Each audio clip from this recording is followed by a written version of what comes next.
I want to talk about the first Somali-American lawmaker. She made a post on Facebook today that, well, you'll see why it's worth discussing, and it's highly disturbing, and lets you know exactly what America looks like. I'm not even going to call it Trump's America as much as it is just America. you know, because these types of things happened before Trump. I do believe that people are more empowered now because of Trump, but I digress. So the picture that's on your screen, actually, no, let me get the picture on your screen, is Ilhan Omar, and I'm going to read it for you. You can read it on your screen. She said, in a post, she said, I spent yesterday afternoon at the White House learning about policy ideas states could implement in areas I am passionate about. On my way to our hotel, I got in a cab and became subjected to the most hateful, derogatory, Islamophobic, sexist taunts and threats I have ever experienced. The cab driver called me ISIS, threatened to remove my hijab. I wasn't really sure how this encounter would end as I attempted to rush out of his cab and retrieve my belongings. I am still shaken by this incident and can't wrap my head around how bold being and becoming in displaying how bold hang on.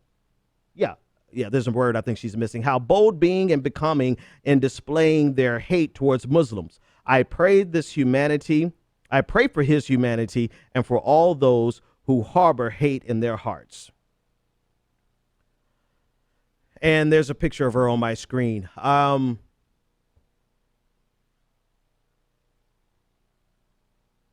Again, this is Trump's America, only to the extent that people are even more emboldened to be the way they probably always were. And that distinction actually matters. Let me tell you why it matters, because I don't really care if you're a racist piece of shit. I care if you're a racist piece of shit who is so emboldened that you think that you can come at me stupid and sideways, right? That's the difference. If you want to be an ignorant, inbred, racist, redneck son of a bitch, that's your business. And I actually have no problem with it because this is America. You're free to be an incestuous son of a bitch. But if you feel so inclined and so empowered to come at me with your racism, that's a problem. And honestly, I think it would be highly disingenuous for someone to say that Donald Trump does not, at a minimum, make this crowd enthusiastic and make this crowd emboldened and make this crowd loud and proud. Have they always been here? Yes. Will they always be here? Yes. Which is why I'm not particularly one who there is no legislation that you could write to get rid of racism. There's legislation that we can write to help expunge poverty, but there's really no legislation that you can write to get rid of the hateful hearts of men.